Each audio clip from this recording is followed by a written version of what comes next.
స్తోత్రం స్తోత్రం స్తోత్రం స్తోత్రం స్తోత్రం స్తోత్రం స్తోత్రం స్తోత్రం స్తోత్రం స్తోత్రం స్తోత్రం స్తోత్రం స్తోత్రం స్తోత్రం స్తోత్రం స్తోత్రం స్తోత్రం స్తోత్రం.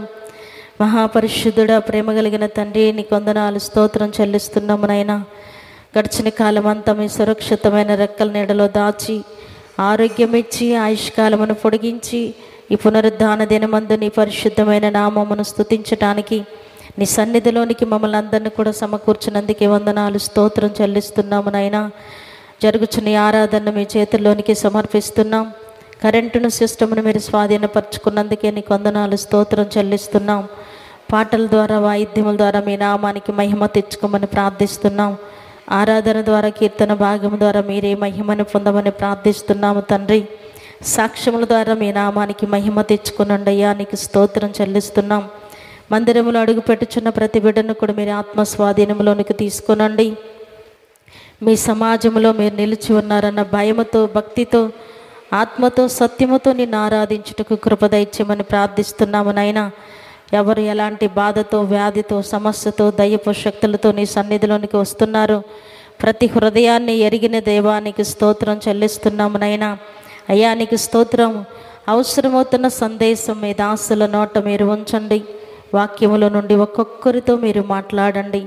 వినగల చెవి, గ్రహించే హృదయం ప్రతి బిడ్డకి అనుగ్రహించి మహిమను పొందమని నీ మాటల ద్వారా ప్రతి బిడ్డని ఆదరించండి, ధైర్యపరచండి, ఉజ్జీవపరచండి. వారికి ఉంటున్న ప్రతి బలహీనతలను తొలగించండి. నీ మాటలో ఉంటున్న శక్తి ప్రతి బిడ్డ అనుభవించి వెళ్ళటానికి సహాయం చేయమని ప్రార్థిస్తూ మీ కృప కలిగిన హస్తములోనికి ఆరాధన అంతటిని కూడా సమర్పించుకుంటూ, పరిశుద్ధాత్మదేవ మీరే మా మధ్యలోనికి దిగిరండి. క్రమంగాను మర్యాదగాను మీ ఘనమైన నామమునకు మహిమకరంగా మీరుండి జరిగిస్తూ ఉన్నందుకే వందనాలు స్తోత్రం చెల్లించుకుంటూ, సమస్త మహిమ ఘనత ప్రభావములు నీకే చెల్లిస్తూ యేసు నామమున అడుగుచున్నాము తండ్రి, ఆమేన్.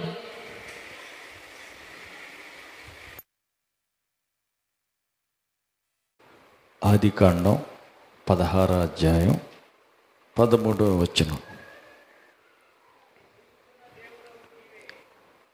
అది చూచుచున్న దేవుడవు నీవే అను పేరు తనతో మాట్లాడిన యెహోవాకు పెట్టెను. ఏలయనగా నన్ను చూసిన వాని నేను ఇక్కడ చూచి తిని కదా అని అనుకునేను. హల్లెలూయా. మనకు తెలిసిన సంగతి, హాగరు, శారా దాసిగా ఉన్నటువంటి హాగరు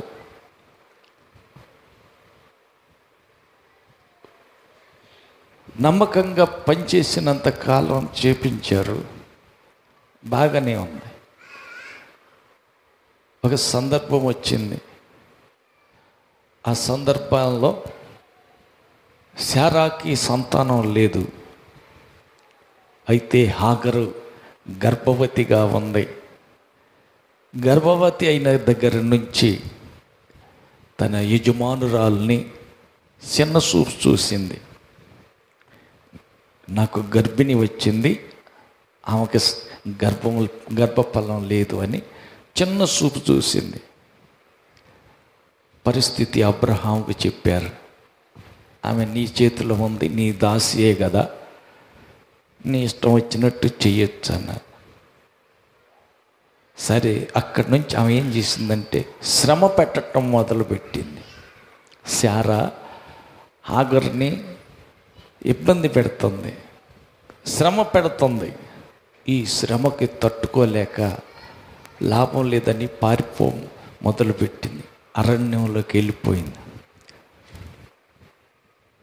పారిపోతూ ఉన్న సందర్భంలో ఒంటరిగా ఉంది. దేవుని దూత అక్కడ ప్రత్యక్షమై ఆమెను పిలుస్తూ, దేవుని దూత తనని పిలిచి అడుగుతున్నాడు. ఏమని? ఒకసారి చూడండి. ఆయన ఏమంటున్నాడు?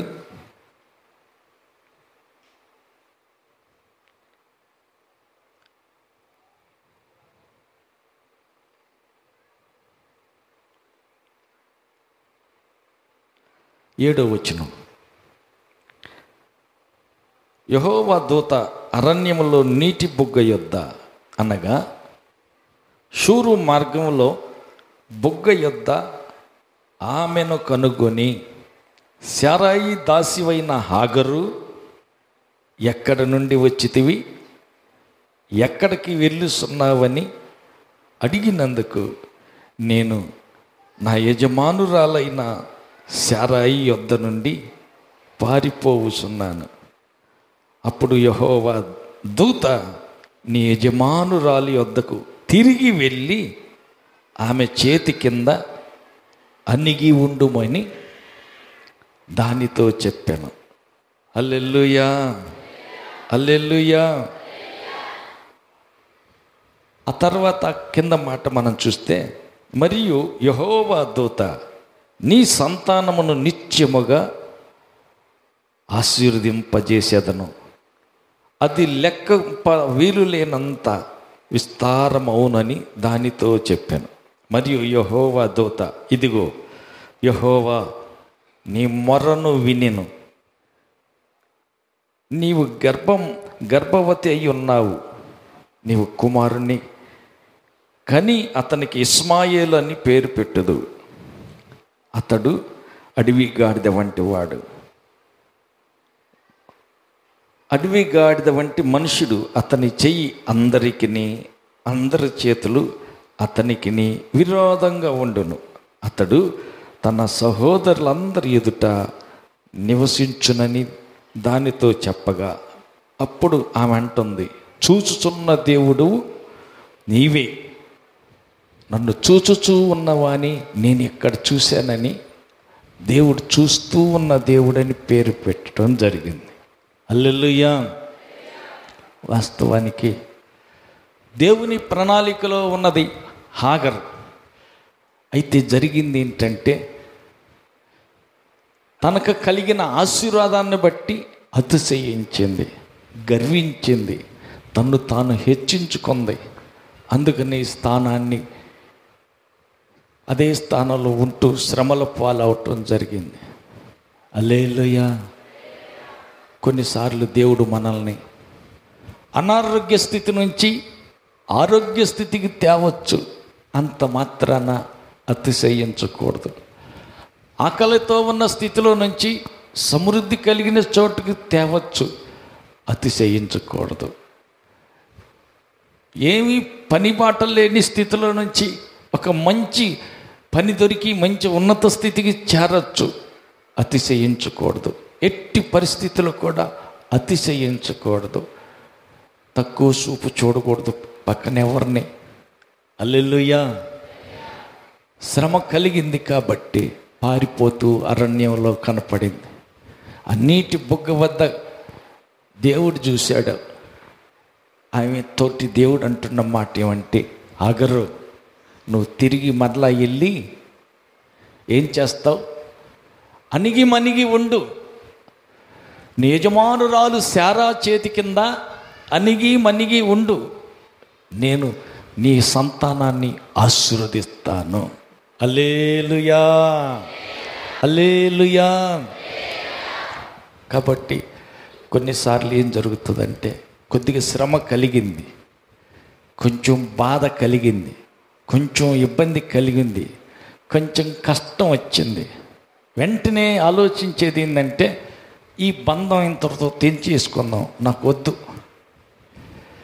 ఈ భర్త నాకు అవసరం లేదు, ఈ భార్యతో నాకు ఇంకా పని లేదు, ఈ అత్తమామలతోటి నేను ఊరేగలేను. అదేంటి, అత్త మామ ఇబ్బంది పెడుతున్నారు, భర్త బాధ పెడుతున్నాడు. కొన్నిసార్లు కొన్ని పరిస్థితులు బాధాకరంగా ఉంటాయి.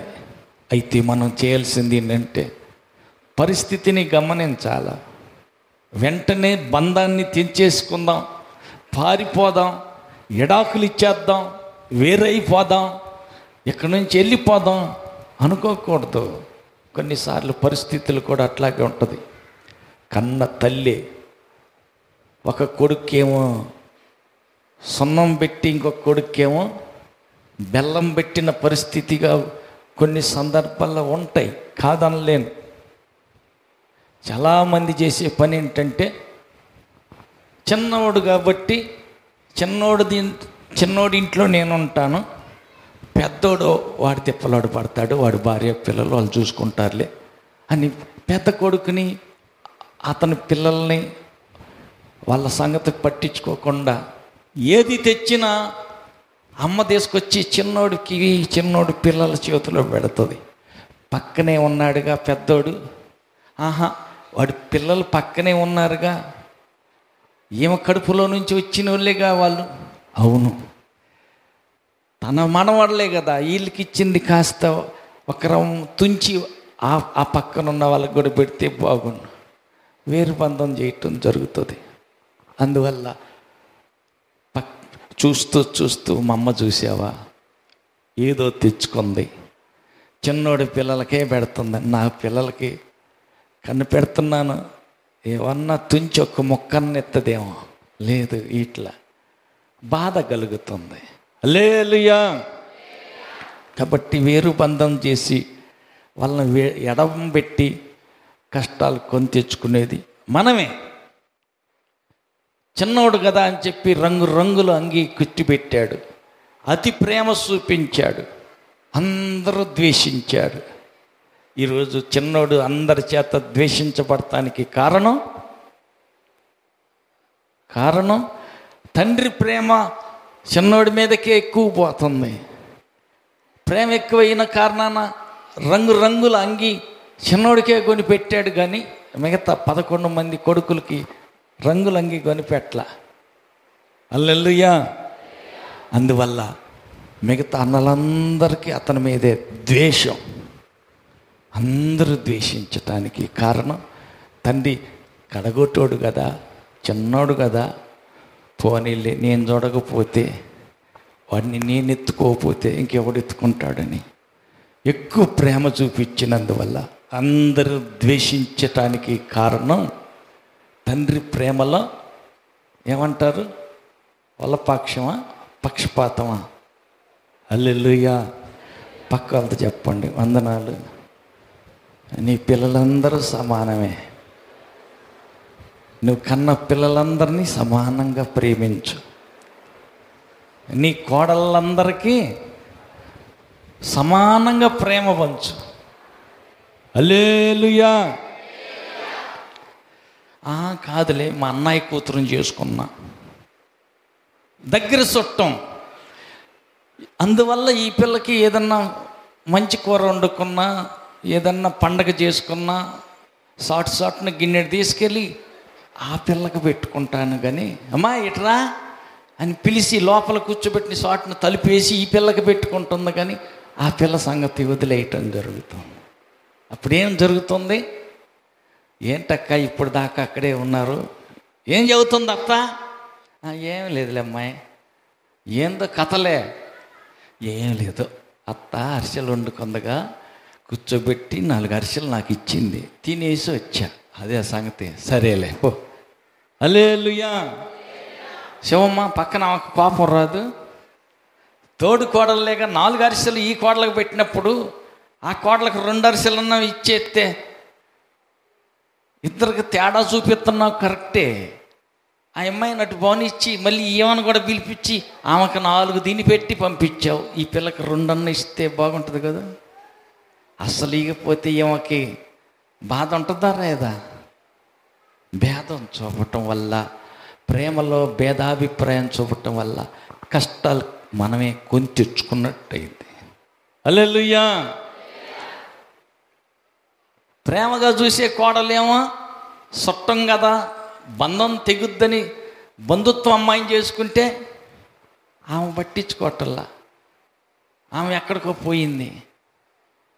అత్తకు బాగలేదు, అడావుడిగా హాస్పిటల్ పాలైపోయింది, అర్జెంటుగా తీసుకెళ్ళి హాస్పిటల్లో వేయాల్సి వచ్చింది. ఏమ్మా మీ అత్తకు బాగలేదు కదా, దాన్ని అట్టనే జావని, నేను మాత్రం రాను. ఏనాడన్నా అంత రొట్టె మొక్క ఒక గిన్నెడు కూర వేసి ఇదిగో కోళ్ళని ఇచ్చిందా, ప్రియమైన కోడలు ఉందగా, ఆమె చూసుకుంటుందిలే, నాకు అక్కర్లేదు. హల్లెలూయా, హల్లెలూయా. కాదమ్మా, కంటానికి వెళ్ళిందిలే ఆ పిల్ల, కానుపు కానీ అమ్మగారింటికి పోయింది, అత్తకు బాగలేదు, హాస్పిటల్లో ఉంది. 1 రోజు 2 రోజులు నువ్వు ఉంటే వేరే వాళ్ళని నన్ను ఏర్పాటు చేద్దాం. అక్కర్లేదు. ఎంతలా కోపం! ఎందుకంటే భేదం చూపించటం జరుగుతుంది. హల్లెలూయా, హల్లెలూయా. పక్క వాళ్ళతో చెప్పండి, అందరు కోడళ్ళు సమానమే, అందరు కూతుర్లు సమానమే. హల్లెలూయా, హల్లెలూయా. పండగ వస్తే చాలు పెద్దల్లుడిని పిలిచి బట్టలు పెడతాడు, మరి చిన్నల్లుడికి ఏయ్యా బాధ ఇదో. ప్రతి పండక్కి పెద్దల్లుడికే ప్రేమ ఎక్కువలే. పెద్దల్లుడికంటే ఈ మామకి బాగా ఇష్టం. ఏదన్నా పని ఉంది అల్లుడారా అంటే చేలో వచ్చి మందు కొట్టిపోవటమో, ఏదన్నా కొంచెం అవసరమే. ఆదికాండం 17వ అధ్యాయం చూడండి, మొదటి నుంచి చదువుదాం.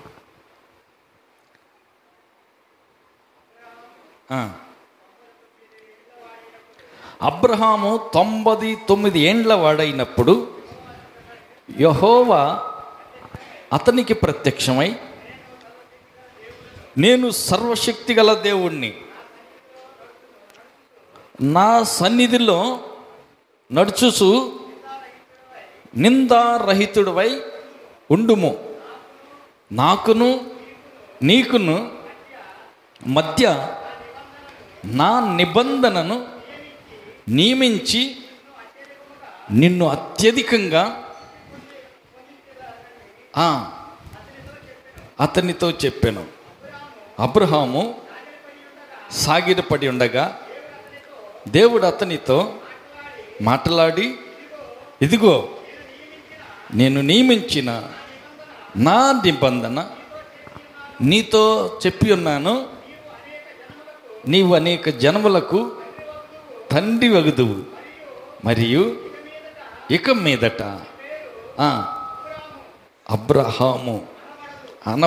అబ్రాము అనబడదు, నిన్ను అనేక జన్మలకు తండ్రినిగా నియమించి తిని, కనుక నీ పేరు అబ్రహాము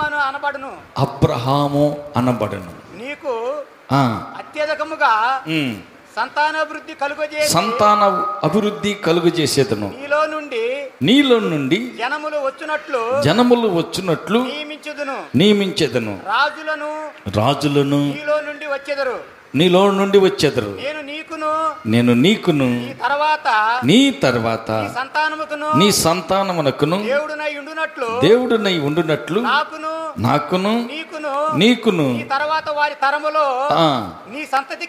నీ సంతతికి మధ్య నా నిబంధనను స్థిరపరిచేదను. హల్లెలూయా. తర్వాత మనం చూసినట్లయితే, నేను బహుగా ఆశీర్వదిస్తా. అబ్రహాముతో దేవుడు అంటున్నాడు, 18వ వచనం చూడండి, 17వ అధ్యాయము 18వ వచనం. అబ్రహాము ఇస్మాయేలు నీ సన్నిధిని బ్రతుకును అనుగ్రహించుము అని దేవునితో చెప్పగా, దేవుడు నీ భార్య అయిన శారా నిశ్చయముగా నీకు కుమారుని కనును, నీవు అతనికి ఇస్సాకును పేరు పెట్టుదువు, అతని తర్వాత అతని సంతానం కొరకు నిత్య నిబంధనగా నా నిబంధనను అతనితో స్థిరపరచెదను. ఇస్మాయేలును గూర్చి నీవు చేసిన మనవి నేను వింటిని, ఇదిగో నేను అతనిని ఆశీర్వదించి అతనికి సంతాన వృద్ధి కలుగజేసి అత్యధికంగా విస్తరింపచేసేదను. అతడు 12 మంది రాజులను కనును, అతనిని గొప్ప జనముగా చేసేదను. హల్లెలూయా, హల్లెలూయా. శారా శ్రమ పెట్టిన, హాగరు సహించలేనని పారిపోయినా దేవుడు కనపడ్డాడు. హాగరుకు దర్శనమిచ్చి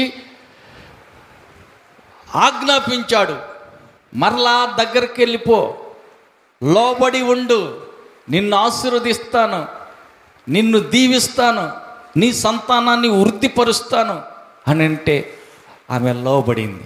ఒక్క హాగరు లోబడినందుకు వెనక్కి తిరిగి వెళ్ళి శారా చేతి కింద అణిగి మణిగి ఉన్నందుకు దేవుడు ఆశీర్వదించాడు.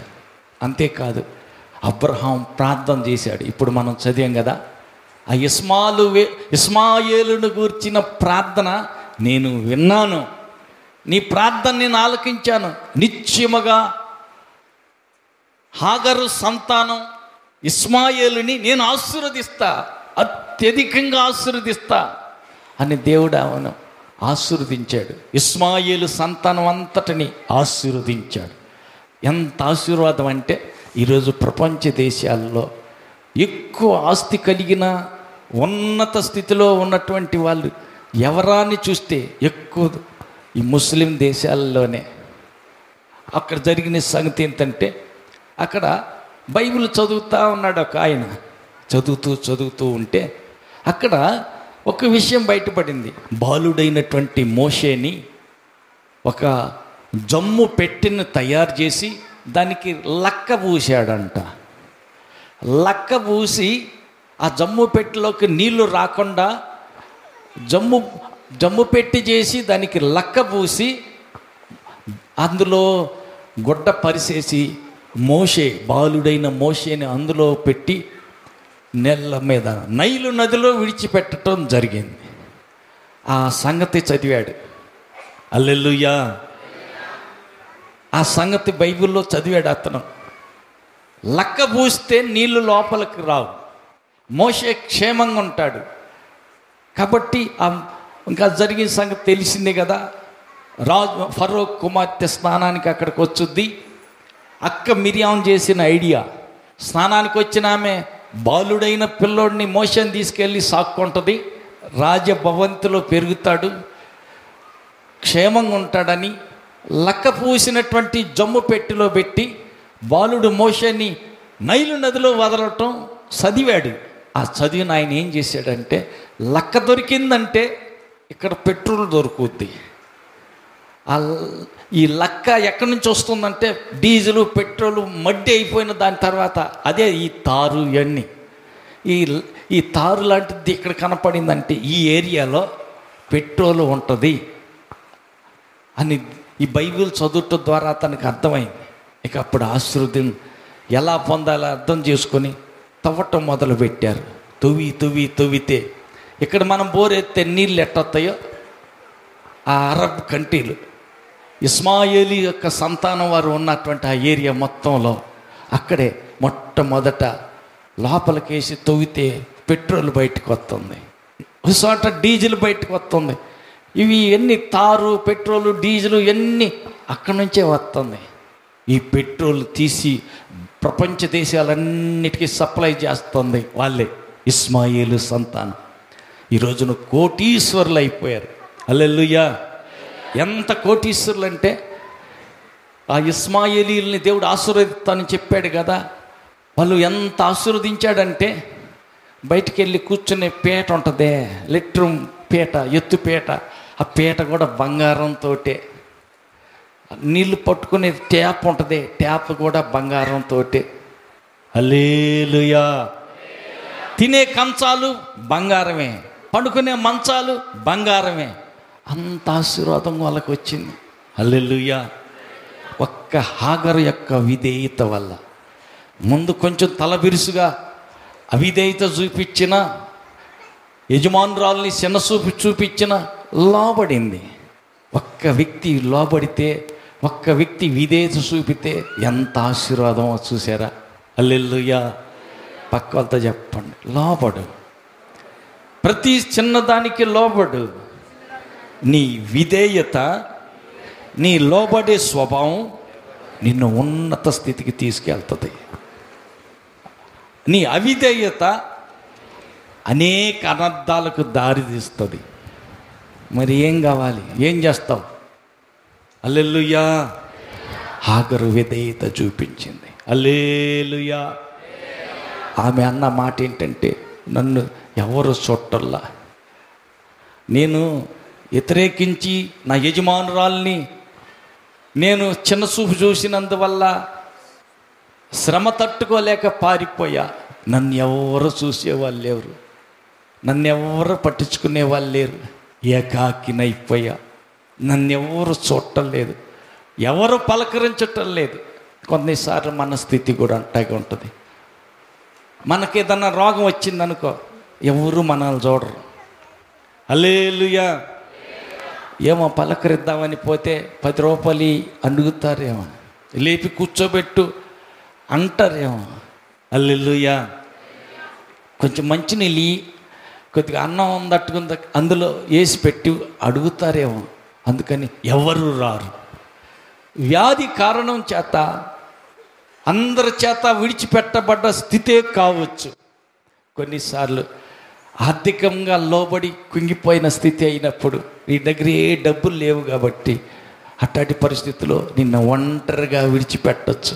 అందరూ ఎడంగా దూరంగా వెళ్ళిపోవచ్చు. కానీ నిన్ను చూస్తూ ఉన్నవాడు ఒక ఆయన ఉన్నాడు. హల్లెలూయా. నిన్ను చూచుచూ ఉన్న దేవుడు ఒక ఆయన ఉన్నాడు. ఆయన చూస్తున్నాడు. వీళ్ళు ఎవరు చూసినా చూడకపోయినా, సొంత వాళ్ళు కూడా చూడటల్లా, దగ్గర బంధువులు కూడా పలకరీట్లా. ఏం చూస్తారు? నీ పరిస్థితి బాగలా. బెల్లం ఉన్నంతసేపు చీమలు, ఈగలు, దోమలు అన్నీ వస్తాయి. బెల్లం అయిపోతే ఎవరు రారు. పట్టున 10 నిమిషాలు పక్కన కూర్చొని పలకరీయటానికి కూడా రారు. హల్లెలూయా. కొన్నిసార్లు పరిస్థితులు, మన స్థితి కూడా అట్టాగే ఉంటుంది. హాగర స్థితి లాగానే. నన్ను ఎవరు చూడటం లేదు, నన్ను చూసే వాళ్ళు ఎవరు లేరు, నన్ను పట్టించుకునే వాళ్ళు ఎవరు లేరు, పలకరించే నాదుడు లేదు, ఏకాకిని, అనాదిని, దిక్కులేని దాన్ని, ఒంటరిగాడినని ఏడుస్తూ ఉండే సంగతి నీదై ఉండొచ్చు. అయితే దేవుడు చూస్తున్నాడు. పక్క వాళ్ళతో చెప్పండి, నిన్నెవరు చూసినా చూడకపోయినా చూచుచున్న దేవుడు ఉన్నాడు. ఆయన నిన్ను చూస్తున్నాడు. హల్లెలూయా. హల్లెలూయా. హల్లెలూయా. దేవుడు చూస్తున్నాడు కాబట్టి మనం ఇంకా బ్రతికే ఉన్నాం. హల్లెలూయా. ఎక్కడి దాకా ఎందుకు? అమ్మగారు కొంచెం రాలేని పరిస్థితిలో ఇక్కడ దాకా రాలేక అక్కడనే కూర్చొని పాట పాడారు. రావాలని ఆశ ఉంది, కొంచెం బలహీనంగా ఉన్నారు. ఆమె ఒకప్పుడు బ్రతికిన బ్రతుకుకి, ఆమెకి ఒకప్పుడు దొరికిన గౌరవం మర్యాదలకి ఎంత గొప్పగా ఘనత కలిగిన వ్యక్తో, దేవుని చేత ఎంత బలంగా వాడబడిన వ్యక్తో ఆమె ప్రవచనంతో అనేక వందల మంది విదేశాల్లోకి వెళ్ళి నువ్వు జాబు చేస్తావంటే కరెక్ట్గా అట్నే జరిగింది. అమ్మాయి, నీకు వేరే దేశంలో ఉద్యోగం చేసేవాడు సంబంధం వస్తారు, నీకు పెళ్ళి అయిద్ది, పలానా నెలలో నీకు పెళ్ళి అయిద్ది అని చెప్తే ఖచ్చితంగా అట్నే జరిగింది. అమ్మగారు, ఫెయిల్ అయిపోయా, నా చదువు కోసం ప్రార్థన చేయంటే, ఫెయిల్ అవటం ఏంటమ్మాయి, మళ్ళీ పాస్ అవుతావు, నువ్వు డాక్టర్ అమ్మ అవుతావు. అవునా? నేనా డాక్టర్ అమ్మనే? వాయి నా ముఖానికి తోడు, నేను డాక్టర్ చదివి డాక్టర్ అమ్మని అవుతానా? ఏమో నాకు ఏం నమ్మకం కుదరట్లా. అట్టా అన్న వాళ్ళే చివరికి డాక్టర్ అమ్మలు అయిపోయి శతస్కోప్తో సహా ఎదురుకొచ్చి, అమ్మగారు వందనాలు, మీ ప్రవచనం నెరవేరింది, నేను డాక్టర్ అమ్మగా పలానా హాస్పిటల్లో జాబ్ చేస్తున్నాను, ప్రార్థన చేయని ప్రార్థన చేయించుకుని వెళ్ళిన వాళ్ళు బోలెడు అంతమంది. హల్లెలూయా. దేవుని చిత్తం అయితే రేపు కానీ ఎల్లుండి కానీ అమ్మగారు పళ్ళు మార్చాలా. అవి సెట్టింగ్ మొత్తం. ఇప్పుడు 84 ఏళ్ళ వయసు కాబట్టి మధ్యలో ఊడిపోతే అవన్నీ సెట్టే. ఆ చెట్టు అలాగే సెట్ చేసి పెడతారు. అరిగిపోయినాయి, అయ్యి మార్చేద్దామని చెప్పి అంటే జనగామంలో కూటం పెట్టారు. అమ్మగారు ప్రార్థన ప్రవచనంతో ఒక డాక్టర్ గారు మారిపోయి ప్రభువుని నమ్ముకున్నాడు. ఇప్పుడు ఆయన కేసీఆర్కి దగ్గర చుట్టం. హల్లెలూయా. డైరెక్ట్గా కేసీఆర్ వచ్చి వాళ్ళ ఇంట్లో కూర్చుని మాట్లాడి అన్నం తిని పలకరించి బాయ్ బాయ్ అంట వెళ్ళిపోతూ ఉంటారు. అంత బాగా ఉండే కుటుంబం, ఆయన మంచి స్థితిలో ఉన్నాడు. వాళ్ళ భార్య కూడా అమ్మగారు అంటే అంత కలవరెత్తారు. వాళ్ళ కుటుంబంలో అమ్మగారి ప్రార్థన ద్వారా ప్రవచనాల ద్వారా ఎన్నో అద్భుతాలు జరిగినాయి. ఇప్పటికీ కలవరెత్తా ఉంటాడు. అమ్మ నువ్వు ఎప్పుడు వస్తావు, మొన్న చెప్పారు పరిస్థితి కొంచెం బాగలేదయ్యా అంటే, అమ్మ నువ్వు నా దగ్గరికి రా నేను చూసుకుంటా. వాస్తవానికైతే ఈ సెట్టింగ్కి మార్చడానికే 30 ఏళ్ళు అవుతాయి. అవన్నీ చూసుకుని నేను తీసుకెళ్దాం అనుకుంటే ఆయన అంటున్నాడు, వద్దు ముందు అమ్మగారిని ఇక్కడ తీసుకురండి, అవన్నీ నేను ఉన్నాను కానీ నేను చూసుకుంటాను, నీకెందుకు అయ్యగారు తీసుకురా అంటున్నాడు. హల్లెలూయా. అవంటి ఎంత అభిమానమో, బయట ఎంత గౌరవం. హల్లెలూయా, హల్లెలూయా. ఈరోజు అందరూ విడిచిపెట్టిన పరిస్థితి అయింది. రక్త బంధువులు ఉన్నారు, సొంత తమ్ముడు ఉన్నాడు, సొంత చెల్లెలు ఉంది, కానీ పుట్టినరోజు సందర్భం మాత్రం ఒకసారి, తర్వాత ఇంకొకసారి అమ్మగారు ఇక్కడికి వచ్చి నాకు వచ్చి చూసి పలకరించి కాసేపు వండి వెళ్ళిపోయారు. కానీ అందరు విడిచిపెట్టిన చూచుచున్న దేవుడు ఆమెకి తోడున్నాడు కాబట్టి ఈ రోజుకి కూడా ఆమె ఆరోగ్యంగానే ఉంది. ఆమెకు సజీవురాలుగా ఉందంటేనే గొప్ప సాక్ష్యం. హల్లెలూయా, హల్లెలూయా. కాబట్టి ప్రియులరా, అందరూ విడిచిపెట్టారా, ఎవరూ పట్టించుకోరా, పర్వాలేదు. మనల్ని పట్టించుకునేవాడు, నిన్ను చూచుచున్న దేవుడు ఆయన చూస్తున్నాడు కాబట్టి భయపడనక్కర్లా. నువ్వు ఆయన తట్టు చూడు, నన్ను చూస్తున్నావు దేవా అని నువ్వు ఆయన తట్టు చూస్తే నీకు అర్థమైంది. ఎప్పటి నుంచో నిన్ను చూస్తున్నాడు. హాగర్ను కూడా ఎప్పటి నుంచో చూస్తున్నాడు, కానీ ఆమెకు అర్థం కాల. ఎప్పుడైతే తల పైకెత్తి ఎదురు నిలిచినటువంటి నీటి బొగ్గ వద్ద నిలబడిన దేవుని తట్టు చూసిందో అప్పుడు అర్థమైంది, నన్ను ఎప్పటి నుంచో చూస్తూ ఉన్నావా, చూచుచూ ఉన్న దేవుణ్ణి నేను ఇక్కడ చూసా. హల్లెలూయా. అవును ప్రియులరా, దేవుడు మనల్ని చూస్తూ ఉన్నాడు. హల్లెలూయా, హల్లెలూయా. కొన్నిసార్లు కడుపు నిండా అన్నం ఉంది, కట్టుకోను బట్టలు ఉన్నాయి, అన్ని పరిస్థితులు బాగానే ఉన్నాయి, దేనికి కొదువ లోటు లేదు, బండెడంత బలగం ఉంది, బస్తా బియ్యం తిని బంధువులు ఉన్నారు. ఇంకా నాకెందుకు దేవుడు కలిసి చూసి అవసరం ఏమొచ్చా అన్నట్టు ఉంటాం. లేదు, మనం దేవుని కళ్ళి చూడాల. ఎవరు ఉన్నా ఏది ఉన్నా లేకపోయినా మనం దేవుని ముఖ దర్శనం చేస్తూ ఉండాలి. ఆయన కళ్ళి చూస్తూ ఉంటే అప్పుడు నీకు అర్థమవుతుంది, ఆయన నా కళ్ళి చూస్తున్నాడా, నన్ను చూసుకునే దేవుడు నా కళ్ళి చూస్తూనే ఉన్నాడా అర్థమవుతుంది. అందుకని మనం ఆయన కళ్ళి చూస్తూ ఉండాల. హల్లెలూయా.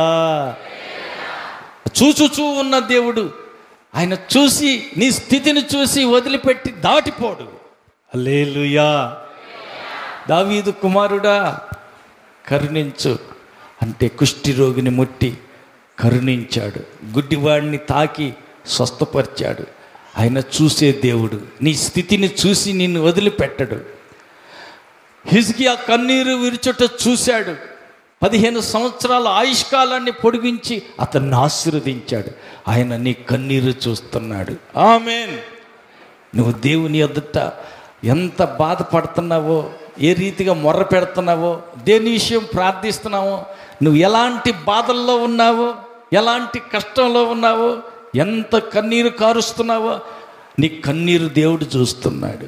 ఆమేన్. నీవు పడుతున్న కష్టాన్ని దేవుడు చూస్తున్నాడు. ఆమేన్. తగిన సమయంలో నీ కన్నీరు తుడుతాడు. ఏది అవసరం అయ్యి ఏడుతున్నావో, దేని గురించి నువ్వు కన్నీరు కారుతున్నావో, నీ కన్నీరంతా ఆయన బుడ్డిలో దాచి పెడుతున్నాడు. హల్లెలూయా. సరి అయిన సమయంలో నీకు సమాధానం ఇస్తాడు. నిన్ను చూసుచున్న దేవుడు నీ కన్నీటినంతా సమకూర్చి ఉంచుతున్నాడు. పక్కలతో చెప్పండి, నీ కన్నీటిలో ఒక్క బొట్టు కూడా వ్యర్థంగా పోదు.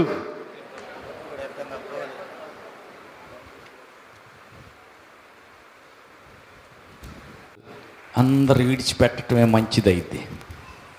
కొన్నిసార్లు ఎవరు మన కళ్ళి చూడకుండా అందరూ వదిలిపెట్టేసి అనాదిగా ఏకాకిగా ఎవరు లేని దిక్కులేని వ్యక్తిగా నిన్ను విడిచిపెట్టడమే మంచిదైంది. రంగులంగి గుర్తు పెట్టినందుకేగా ద్వేషించిన అన్నలంతా అమ్మేశారు. అవును, ద్వేషించేశారు, అమ్మేసేశారు. పొరుగు దేశానికి వెళ్ళిపోయి ఎక్కడో బానిసగా బ్రతుకుతున్నాడు. అక్కడ బాధలు కష్టాలు పడ్డాడు. కానీ దేవుడు, నాకు దిక్కు ఎవరున్నారయ్యా, నువ్వు తప్ప. హల్లెలూయా. నిందలు వచ్చినాయి, కష్టాలు వచ్చినాయి, జైలు శిక్ష అనుభవించే పరిస్థితులు ఏర్పడ్డాయి. అన్ని పరిస్థితుల్లో కూడా నాకు ఇంక దిక్కెవరున్నారు యేసయ్యా, నువ్వు గాక నాకు దిక్కెవరున్నారు, ఆకాశమందు నీవు తప్ప ఇంకా నాకు ఎవరున్నారయ్యా, నీవే కదా అని ప్రార్థన చేస్తూ ఆయనకి దగ్గరయ్యాడు. ప్రార్థన మాత్రం వెనకాడలా.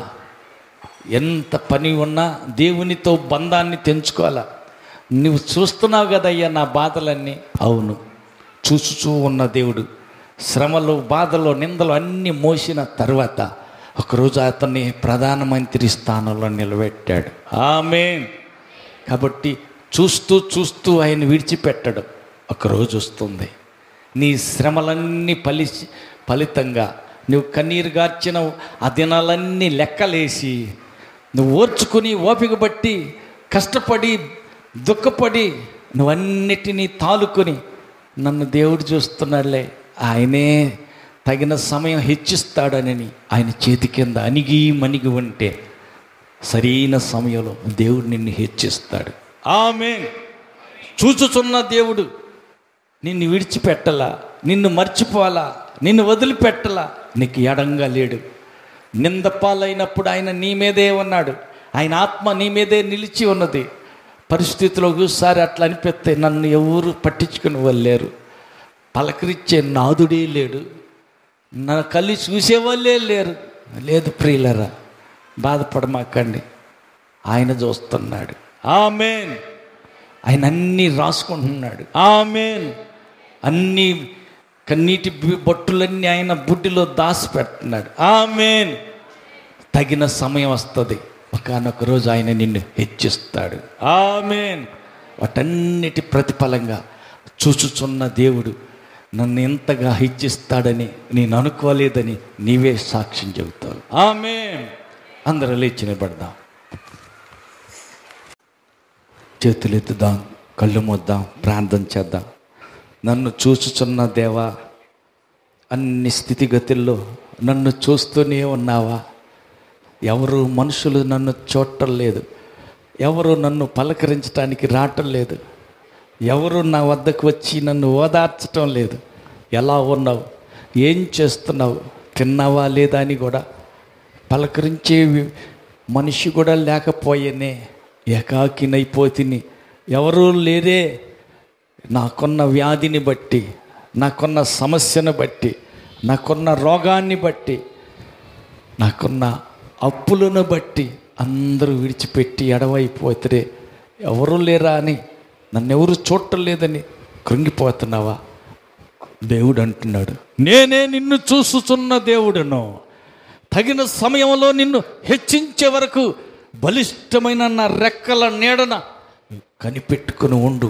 సమయం వస్తుంది, తొందరపడి పారిపోమాకు, కంగారు పడి కలవరం చెందగాకు, ఆవేశపడి ఎవరు లేకపోతే ఎవడి కోసం నేను బతికేది, చచ్చిపోతా, వద్దు వద్దు, అలాంటి పాడు ప్రయత్నాలు చేయొద్దు. దేవుడు చూస్తున్నాడు నిన్ను. ఎవరు చూసినా చూడకపోయినా నువ్వు ఎంత శ్రమ పడుతున్నావో, ఎంత దుఃఖపడుతున్నావో, ఎన్ని బాధలు ఓర్చుకుంటున్నావో, ఎన్ని కష్టాలైనా ఎలాగ ఈడ్చుకుంటూ కొట్టుకుంటూ కాపురాన్ని లాక్కుంటూ వస్తున్నావు, అవన్నీ దేవుడు చూస్తున్నాడు. చూస్తున్న దేవుడు తగిన సమయంలో నిన్ను హెచ్చించాలన్న ఉద్దేశంతో సమస్తాన్ని సిద్ధపరుస్తున్నాడు. కాబట్టి ప్రధానమంత్రి అయ్యే దానికి 13 సంవత్సరాలు ఎన్ని బాధలో యేసేపు జీవితంలో, ఎన్ని నిందలో, ఎన్ని కష్టాలో అన్నిటినీ ఓర్చుకున్నాడు. సరి అయిన సమయంలో యేసేపుని హెచ్చించిన దేవుడు, సరైన సమయంలో హాగరును తన సంతానాన్ని హెచ్చించిన దేవుడు ఈ రోజున నిన్ను కూడా హెచ్చిస్తానని మాట ఇస్తున్నాడు. అయితే నువ్వు చేయవలసిన పని ఆయన మాటకు, ఆయన పిలుపుకు లోబడాల. ఒకటే చెప్పాడు దేవుడు, హాగరు తిరిగి వెళ్ళి యజమానురాలి యొక్క చేతి కింద అణిగి మణిగి ఉండు, నిన్ను ఆశీర్వదిస్తా, నీ సంతానాన్ని దీవిస్తానంటే లోబడిన హాగరు విధేయతను బట్టి ఆమె సంతానం అంతా దీవించబడింది. హాగరు సంతానాన్ని దీవించిన దేవుడే ఈరోజు నీతో మాట ఇస్తున్నాడు. నీవు గన్న లోబడితే, నీవు గన్న దేవుని మాటకు విధేయత చూపితే, దేవుడు వద్దన్న పని చెయ్యకుండా మానుకొని దేవుడు చెయ్యమన్న పని చేయగలిగితే ఖచ్చితముగా, నిశ్చయముగా నీ సంతానాన్ని దేవుడు దీవించబోతున్నాడు. లోబడుతున్నా, విధేయత చూపుతున్నా, దేవుని మాటకు తల వంచుతున్నా నీ కుటుంబం, నీ బిడ్డ తరం నిశ్చయముగా దీవించబడుతుంది. లోబడుట, విధేయత చూపుట నాకు నేర్పించయ్యా. హాగరు సంతానాన్ని ఆశీర్వదించిన దేవా, అన్ని విషయాల్లో లోబడిన ఆమె కల్లి చూచుచూ ఉన్నట్టు నన్ను కూడా చూచుచున్నావు కదా. నేను కూడా లోబడుట, నీ మాటకు విధేయత చూపించుట, నీ వల్ల నా ఆశీర్వాదం పొందుట, నా విధేయత ద్వారా నా కుటుంబం, నా సంతానం వర్ధిల్లుట నేను చూడాలి. నాకు సహాయం చేయి ప్రభు అని ప్రార్థన చేద్దాం. నీ విధేయతను బట్టి నీ సంతానం దీవించబడుతుంది. నీ విధేయతను బట్టి నీ బిడ్డలు ఉన్నత స్థితికి చేరతారు. అవిధేయత చూపవద్దు, పరిస్థితుల వైపు చూసి కురింగిపోవద్దు. ఈ కష్టాలు, ఈ బాధలు, ఈ ఇబ్బందులు, ఈ ఒంటరి పోరాటం ఎవరో పట్టించుకున్నప్పుడు, ఎవరో పలకరించినప్పుడు ఎందుకు ఈ బతుకు, చచ్చిపోతానని అలాంటి పాడు తీర్మానాలు, చండాలపు ఆలోచనలు రానియవద్దు. సావనక్కరలేదు, నువ్వు బ్రతికి ఉండు. ఆయన మాటకు లోబడితే దేవుడు నిన్ను దీవించబోతున్నాడు. విధేయత చూపుటం నేర్పించయ్యని అడిగి ప్రార్థన చేద్దాం. నా బిడ్డలు దీవించబడాలయ్యా, నా సంతానం ఉన్నత స్థితికి చేరాలయ్యా, నా బిడ్డలు ఒకరికంటే తక్కువగా ఉండకూడదు, మిగతా అందరికంటే ఉన్నత స్థితిలోకి వెళ్ళిపోవాలి. నా బిడ్డలను ఆశీర్వదించయ్యా, నా సంతానాన్ని దీవించయ్యా. నేను లోబడుతానయ్యా, నేను నీ మాటకు విధేయత చూపుతా యేసయ్యా. ఎక్కడైనా అవిధేయత చూపినట్టుంటే ఇక మీదట నేను అవిధేయత చూపించను. వద్దన్న పని మానేత్తా, చెయ్యనయ్యా. పాడు అలవాట్లన్నీ వదులుకుంటా, చెడు అలవాట్ల జోలికి ఇంకెళ్ళను. నువ్వు చెయ్యమన్న పని కష్టమైనా చేస్తానయ్యా. నన్ను దీవించయ్యా, నా సంతానాన్ని విస్తరింపజేయి ప్రభువా, ఆశీర్వదించయ్యా. అడుగుదాం, ప్రార్థన చేద్దాం. నీ తర్వాత నీ బిడ్డలు, బిడ్డ తరతరాలు వారు దీవెన పొందాలి. నీ ప్రార్థన, నీ విధేయత, నీ కన్నీరు, నీవు పడే శ్రమలో, నీవు అనుభవిస్తున్న బాధలన్నీ ఒకరోజు నీ బిడ్డలు ఉన్నత స్థితికి చేరటానికి కారణంగా మారుతుంది. కాబట్టి ప్రార్థన చేయండి. మీ బిడ్డల కోసం ప్రార్థన చేయండి. పరీక్షలు రాస్తున్న పిల్లలు ఉన్నారు, వారు రాసే ప్రతి సబ్జెక్టులో వారికి జయమే కలగాల, అపజయం ఎరగని జయ వీరులుగా వారు ముందుకు దూసుకొని పోవాలి, మంచి ర్యాంకుల్లో పాస్ అవ్వాలి. వారు చదువు అయిపోయిన వెంటనే ఉద్యోగాల్లో చేరి ఉన్నత స్థితిలో వారు ఉండాలి. కాబట్టి ప్రార్థన చేయండి. నోర్దేశి ప్రార్థన చేయండి. సర్వాధికారి దయాళుడైన తండ్రి, నీకు వందనాలు. కూడి వచ్చిన నీ పిల్లలందరినీ నీ చేతులకు అప్పగిస్తున్నా, ఆశీర్వదించండి.